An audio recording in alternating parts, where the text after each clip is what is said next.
उपसहसंयोजी यौगिक coordination compound, coordination compound.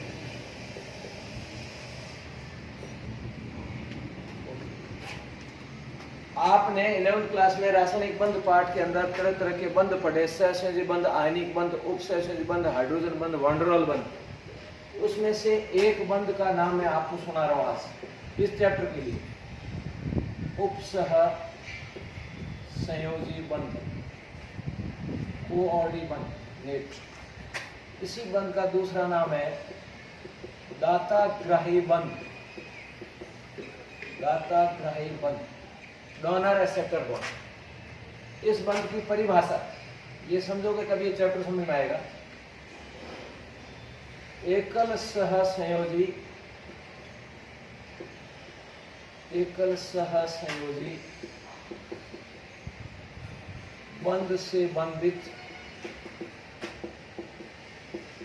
बंध से बंधित अणु में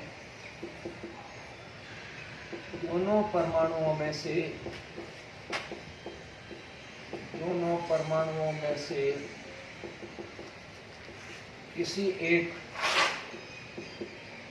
परमाणु द्वारा, किसी एक परमाणु द्वारा साजित इलेक्ट्रॉन युग्म प्रदान किया जाता है, प्रदान किया जाता है। मतलब दोनों में से कोई एक परमाणु अपना एकांकी बंधित इलेक्ट्रॉन युग्म से प्रदान करेगा, साजित इलेक्ट्रॉन प्रदान किया जाता है, लेकिन साझेदारी दोनों की रहेगी, लेकिन साझेदारी दोनों की रहती है।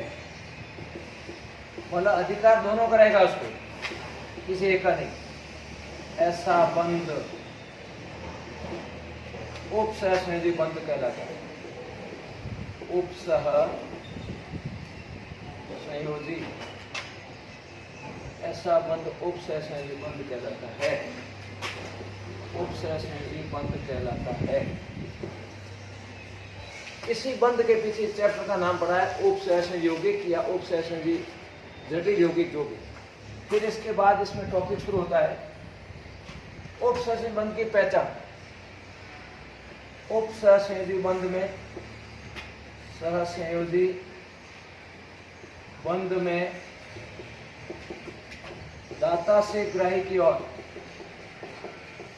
दाता से ग्राही की ओर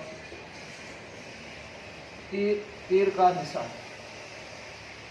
दाता से ग्राही की ओर तीर का साइंस, चिन्ह बोल दीजिए, निशान जो भी निशान बनाते हैं। व्यवहार में भी दान दाता का हाथ ऊपर रहता है, आशीर्वाद। दाता से ग्राही की ओर, फॉर एग्जाम्पल अमोनिया, अमोनिया इसका नाम है अमोनिया। कोई अमोनियम नहीं बोले, अमोनियम आयन होता है। अमोनिया व BF3 के मध्य बंध, BF3 के मध्य बंध समझा रहा हूं मैं कैसे। BF3 ये लिख दिया, अब मैंने ये लिख दिया NH3, ये लॉन पैर, एकांकी इलेक्ट्रॉन युग्म, ये दिया जाएगा बोरॉन को, तो क्या बनेगा H3N। जानबूझ के लिख रहा हूं, ऐसे लिखा जाता है लेकिन ये आपको समझाने के लिए, ये एरो, ये बोरॉन, ये F3।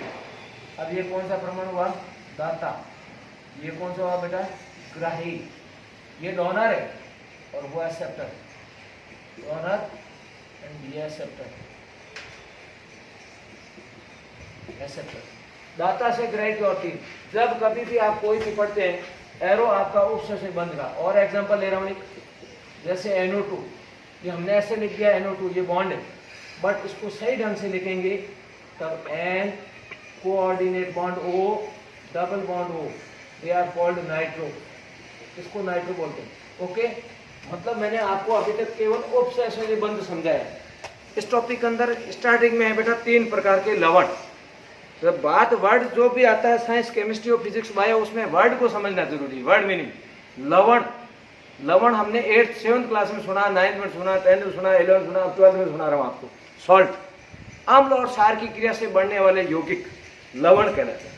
बट जब 12th में आते तो लवण या प्रकार, मतलब कितने प्रकार के लवण है, कैसे बनते हैं, क्या इनके प्रॉपर्टीज है, इसके बारे में बताऊंगा। तो सबसे पहले मैं बात कर रहा हूं लवण की, सॉल्ट, लवण, सॉल्ट की बात कर रहा हूं। जनरली हमने 10th क्लास तक ये पढ़ा, 11th तक, अम्ल व क्षार की, अम्ल व क्षार की उदासीनीकरण क्रिया से, उदासीनीकरण अभिक्रिया से या क्रिया से, जो भी क्रिया से बढ़ने वाले यौगिक, बढ़ने वाले यौगिक लवण कहलाते हैं, बढ़ने वाले यौगिक लवण कहलाते हैं। अब ये 10th में हर बार बोर्ड में आता है, उस रिएक्शन की बात कर रहा हूँ। For example HCl plus NaOH, एक एसिड है, ये अम्ल है, एसिड, और ये आपका है क्षार, बेस।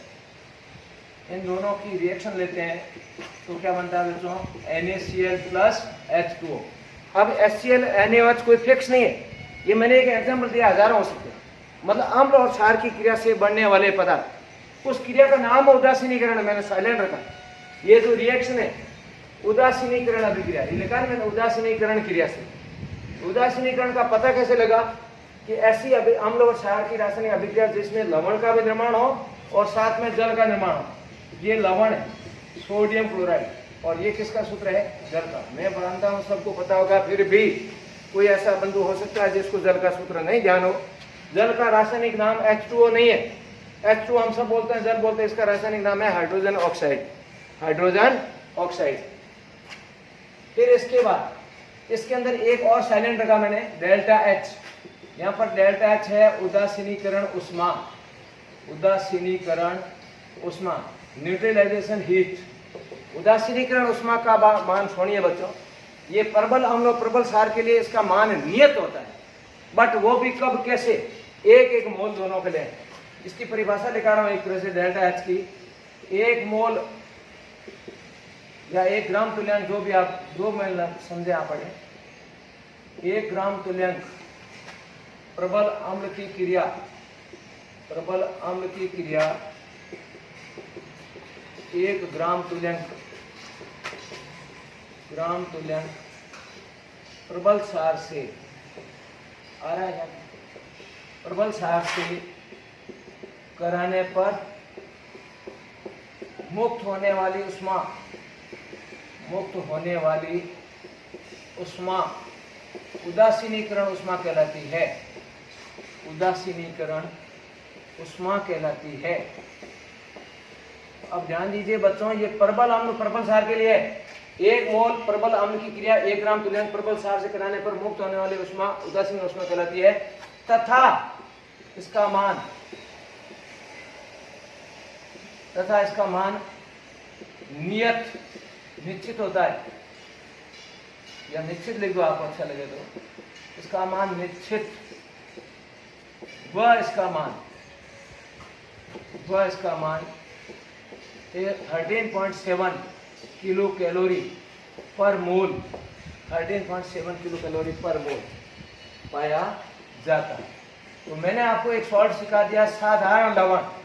ये जो NaCl है वो कैसा लवण है, लिख सकते हैं आप, साधारण लवण, सिंपल सॉल्ट। लवण 3 प्रकार के बच्चों, सुन लीजिए, साधारण लवण, द्विक लवण, जटिल लवण। साधारण लवण की बात की है, NaCl, KCl, KNO3, NaNO3, Na2SO4, K2SO4, all are साधारण लवण। इसको मैंने नाम लिया, अभी साधारण लवण की प्रॉपर्टीज बताऊंगा। ऐसे लवण जिनमें एक ही प्रकार के धनायन और ऋणायन हो। फिर मैंने टॉपिक लिया है अभी लवणों के प्रकार।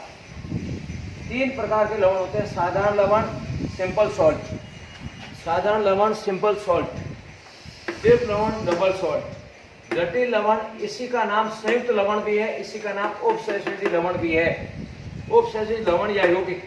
यही चैप्टर का नाम है, वापस आ जाइए, जो मैंने चैप्टर का नाम लिखा है वो यही है, जटिल लवण। संकुल लवण कहिए, जटिल लवण कहिए, संयुक्त कहिए, इंग्लिश नाम अलग, हिंदी नाम अलग, लेकिन इंग्लिश में एक नाम है कॉम्प्लेक्स सॉल्ट या कोऑर्डिनेशन कंपाउंड, चैप्टर का नाम। ओके, फिर आ जाइए इधर, नंबर फर्स्ट, साधारण लवण सिंपल सॉल्ट, जिनमें एक ही प्रकार के धनायन व ऋणायन पाए जाते हैं साधारण लवण कहलाते हैं। मैंने केवल डेफिनेशन परिभाषाएं दी है, इनकी प्रॉपर्टीज कर लिखाऊंगा, समझाऊंगा आपको तीनों की। अब साधारण लवण के example sodium chloride, potassium chloride, potassium nitrate, sodium nitrate, sodium sulphate, potassium sulphate. कैसे? इनमें आप नजर डालिए Na+ Cl-, एक प्रकार का धनायन एक प्रकार ऋणायन।